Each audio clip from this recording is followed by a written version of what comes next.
Hey, let's Right, dive into right. For how our me, that was roots like shape when I was us like, and man, I didn't tackle make good imposter money. I syndrome swear, together. I was like, that's my goal right then. Right, right.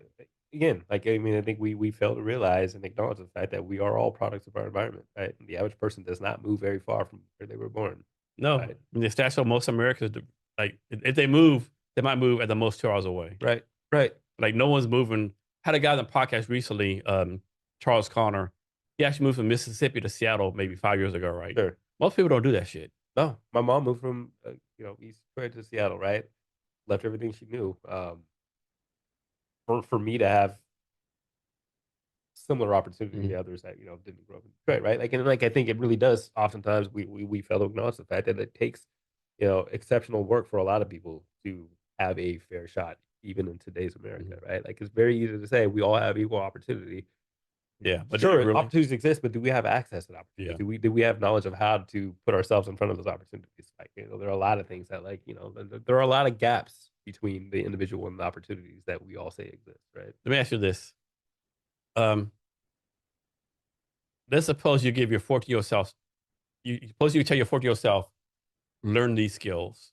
Learn these skills and you'll be successful. Like for me, I would tell my 14-year-old self, any like young kid, I would tell them like, learn how to code, Mhm.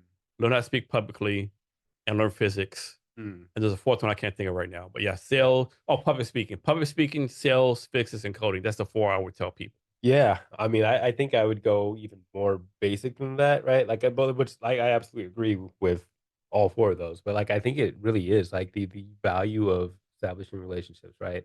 Mm. The value of removing fear, um,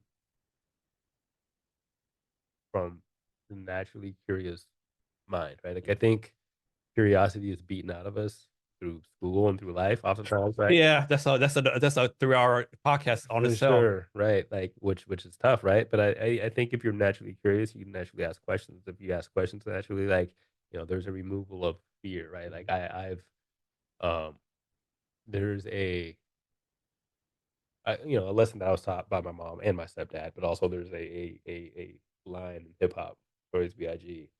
that says, "Picture me being scared of Mhm. someone that breathes the same air as me," Yeah, right? For me, it's like, why should I be afraid of asking for something yeah, from somebody because they're established, because they're an executive, because they're a CEO, right? Like, it's the removal of fear. It's like, that's a human being that's across from me. Like, yeah, why not ask them for something that I want, that I yeah. need, something that I'm unclear of, right? Like, that's curiosity, but it's also the removal of fear. One thing I like wish I would learn earlier in life, like the fact that like no one gives a fuck about you. Like a lot of time people in their life, like especially younger days, oh, they're thinking this about me. They look at me like they're in their own fucking head, right? Hmm. They think the same about you. What is Jason thinking about me? What am I thinking about me, right? Right. And the sooner you like get rid of that construct, the better your life And is. that's kinda like where I mean, it's like I think it's like as you get older, you stop caring about what people think of you, right? But, like, as you're young, you care only about what people think about you, right? Yeah, Like, that's one thing I would love to tell my 14-year-old self is like, "Who cares what you like do do? the weird Dude, be thing. you. Yeah, Yeah, you're great, and you're going to become great if you actually or a good thing like continue down your you path." going outside dressed like that. Yeah. Yeah, Yeah, like this is what I want. This is what I yeah, like, right? Like, I don't yeah. Well, what I enjoy, what I like shouldn't be predicated on the things that you enjoy and like, right? but yeah, that's like that self doubt stuff, right? Too. So, Mhm. how do you deal with imposter syndrome? I think I think there's a level of self-awareness that needs to exist in order to avoid that, right? Like, I think it's just also self-acceptance. I mean, it's tough, right? Like, and, um, maybe I'll talk about this through, maybe the lens of a person of color, that's fitting into,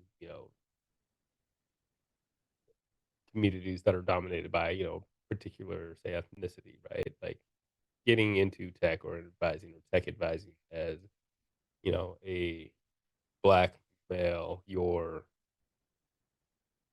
success, if you consider success monetary, your success is tied to your ability to sell yourself to clients, right? And oftentimes, I think people look for examples of from those who are already successful in doing something. So I think it's the it can be the norm to conform to what you see work, right? Which fact means that you embody imposter syndrome in order to achieve the success that you think you want to achieve, right? And I do think there's something there's a value in being able to work um and being able to exist as your true self. That's tough. I think, right? Like it's really easy to say imposter syndrome is bad, don't do it, right? But I think, you know, for those that intend to be successful, maybe struggle to be successful, struggle to find the identity they need to take on in order to achieve success that as they've seen, there's a there's a this innate feeling that you need to be somebody maybe that you're not. Um, so which I get, right? Like it's oftentimes referred to in the African American community as code switching, right? Like there's a way to talk and engage in a corporate environment that's different than you do with your friends, right? Like you put on a different face sometimes in these environments because you feel like like you're not going to be accepted as your true self in certain environments, right? Like, and I do think everybody, regardless of race, ethnicity, background, has to do that or does that to some extent, right? I say all that to say I don't know particularly how to avoid imposter syndrome. I do know it's more difficult for some than others. I think that needs to be acknowledged. Um, I think the realities are, I think we can all perform the best we are able or comfortable showing up as the truest version of ourselves. Um, and if I had a solution for that, I would absolutely share, but I don't. So obviously, I suffer that too, but this one thing helped me with it, right? So, do you know you know who Suni Lee is? I don't believe so. So she's a Olympic gymnastics person, Okay. and so in 2020 the Olympics, right? Of course, Simone Biles, the GOAT, whatever. Mm, So Simone Biles dropped out because mental health issues, right. whatever. And so everyone thought Simone Biles was going to win. So Mm, it feels wide open. This young lady, Suni Lee, won the gold medal overall Olympic gold medalist, right? Like the okay. best female gymnast in the 2020 Olympics, right? Yeah. She was destroyed by imposter syndrome because her mind only reason she won because Simone Biles wasn't there. Mm, And I read that story, said she did, and afterwards, like she got really depressed, right? I don't deserve this. yeah. I'm thinking about, and people are like, you're the fucking Olympic gold medalist, right? But in Right. mine, I only Yeah. won it because someone was dropped out. People are Right. like, even if she was there, you at least you would still won second. You might compete it, right? Hmm. I'm thinking, man, if the Olympic gold medalist has imposter syndrome, like, okay, maybe I need to relook this, right? Sure. Like, Right. okay, like, Right. you're like the Right. top of the world at your fucking craft, right? Right. And Yeah. that kind of like I still suffer. That kind of when I suffer, I go always back to that story, like how Suni Lake suffered from like the best Olympic gold medalist female 20 Olympics. Find an excuse that imposter syndrome. Yeah. So I'm like that kind of like helps me out some. Right. Yeah. No, I mean it is. I mean, I think that it speaks to the rap lyric I said earlier, right? Like, you know, we're all human beings, Hmm. right? Like doesn't matter where you are in life, professionally, um, we're human beings. We suffer from a lot of the same things, Yeah. right? No matter your background, right? It's yeah, it's yeah, stories like that are kind of inspiring.